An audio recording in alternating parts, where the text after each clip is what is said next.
صبر اور قرآن، اس کے تعلق سے کچھ باتیں عرض کروں گا۔ صبر کہتے ہیں کہ انسان برداشت کر لے جائے، اسی کا نام صبر ہے۔ ایسی چیز کو برداشت کرنا جو اپنی پسند کے خلاف ہو، جو ناپسند ہو، اسے برداشت کرنا، اسی کا نام صبر ہے۔ اور جو انسان اس میں کامیاب رہا، سمجھ لیجئے کہ وہ انشاءاللہ ہر جگہ کامیاب ہوگا۔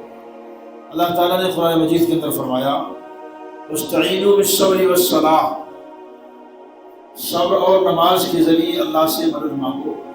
وَإِنَّهَا لَكَبِيرَةٌ إِلَّا عَلَى الْخَاشِعِينَ، یہ دونوں کام بہت مشکل کام ہے، لیکن خشوع رکھنے والوں کے لیے، اللہ سے لو لگانے والوں کے لیے مشکل کام نہیں ہے۔ یہ مشکل کس کے لیے ہے؟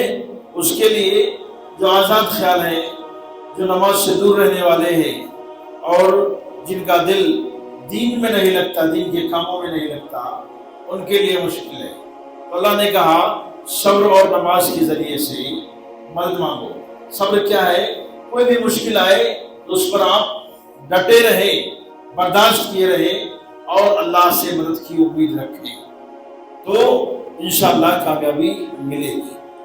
اسی بات کو اللہ رب العزت نے قرآن مجید کے دوسرے بارے میں، سورت وہی ہے، فرمایا بشر الصابرین، بشر الصابرین، صبر کرنے والوں کو بشارت دے دو۔ کس چیز کی بشارت؟ جنت کی بشارت۔ یہ بشارت چیز کی دے دو، یہ صبر کرنے والے یہ وہ لوگ ہیں جن پر اللہ کی رحمت ہوگی، جن پر اللہ کی رحمت ہوگی، یہ ہدایت یافتہ لوگ ہیں۔ ظاہر سی بات ہے صبر یہ معمولی کام نہیں ہے، اور برداشت کرنا بہت ہی اہم معاملہ ہے، اور اس معاملے میں سب سے آگے جو ہے وہ اللہ رب العزت خود ہے، کہ اپنے اتنے سارے بندوں کو وہ دیکھتا ہے، اور زیادہ تر لوگ اس کے بندوں میں سے ناشکرے ہیں، اس کے خلاف چلتے ہیں، لیکن پھر بھی وہ صبر کرتا ہے۔ کتنے ایسے لوگ ہیں جو کفر پر ہیں، اس کے منکر ہیں، لیکن اس کے باوجود بھی ان کو روزی دیتا ہے، ان کو رہنے کی جگہ دیتا ہے، زندگی گزارنے کا موقع دیتا ہے ان کو۔ اس سے بڑا صابر کون ہو سکتا ہے؟ تو اللہ رب العزت اپنے بندوں سے بھی کہتا ہے کہ آپ صبر کریں، صبر کے ذریعے اللہ سے مدد کے طالب رہے۔ یاد رکھیے صبر اطاعت پر بھی ہوتی ہے، صبر معصیت پر بھی ہوتی ہے، اور صبر مصیبت پر بھی ہوتی ہے۔ اطاعت میں صبر اس طرح سے یہ آدمی اطاعت کرے اللہ کی، اس کے رسول کی، اور ان کے علاوہ جن کی اطاعت کرنے کا حکم دیا گیا ان کی اطاعت کی جائے، علماء کی یا کہ حکمراں کی، جس طرح سے مطلوب ہے۔ بھلے ہی ناپسند ہو اطاعت وہاں پر، لیکن اس کے باوجود بھی اطاعت کی جائے۔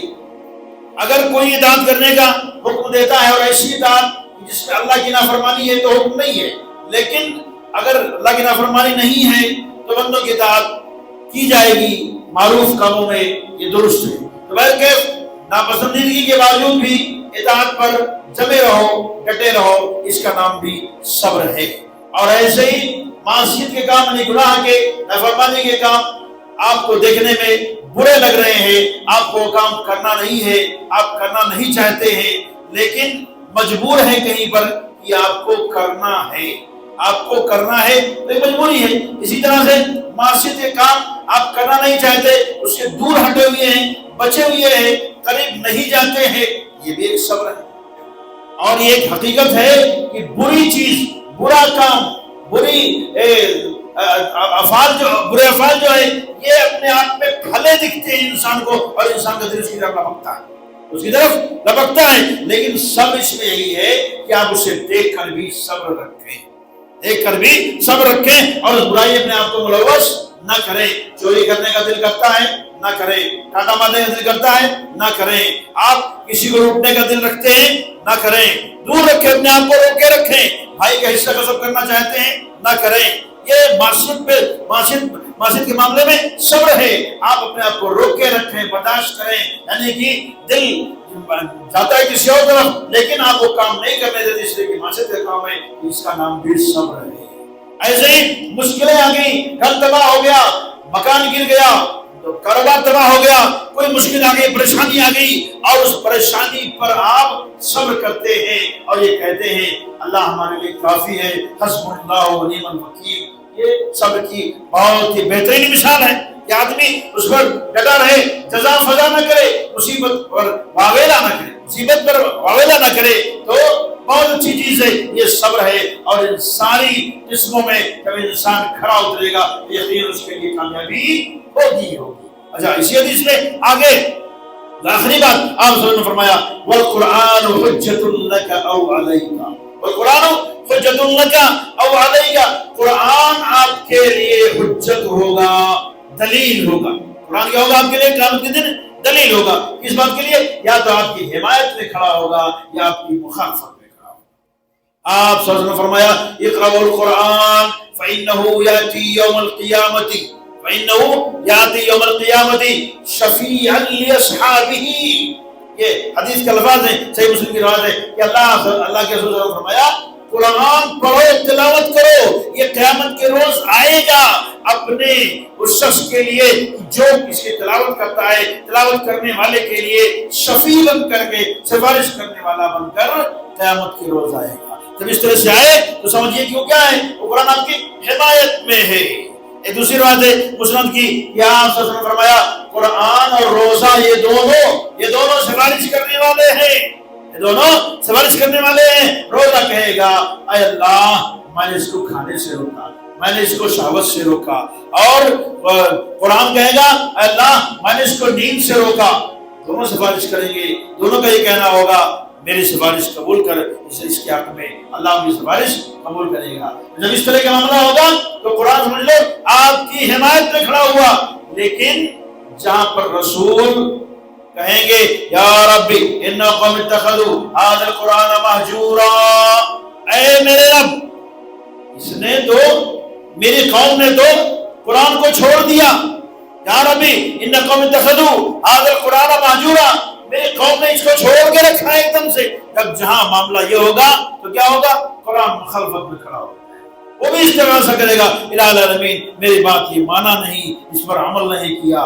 تو وہ دن آنے سے پہلے آپ قرآن کو اپنی حمایت میں بناؤ، اپنے حمایت میں تیار کرو۔ اور اسی طرح سے روزانہ انسان جب بیدار ہوتا ہے تو اپنے آپ کو بیچتا ہے، یا تو جہنم سے آزاد کر لیتا ہے یا پھر ہلاک کو برباد کر لیتا ہے۔ آزادی کیا ہوتی ہے، وہ اس طرح سے کہ مومن رہتا ہے، ایمان پر قائم رہ جاتا ہے تو وہ اس دن جہنم سے آزاد کر دیا جاتا ہے۔ اس کی موت اگر ہوگی تو پھر وہ جہنم سے آزاد ہوگا، وہ جنت میں داخل ہوگا۔ اور اگر وہ اس حالت میں رہا کہ ایمان کو چھوڑ دیا، کفر میں داخل ہوا، کیونکہ آپ نے فرمایا ہے کہ ایک بندہ کبھی صبح کرتا ہے ایمان میں، شام کرتا ہے کفر میں، اور کبھی شام کرتا ہے ایمان میں، صبح کرتا ہے کفر میں۔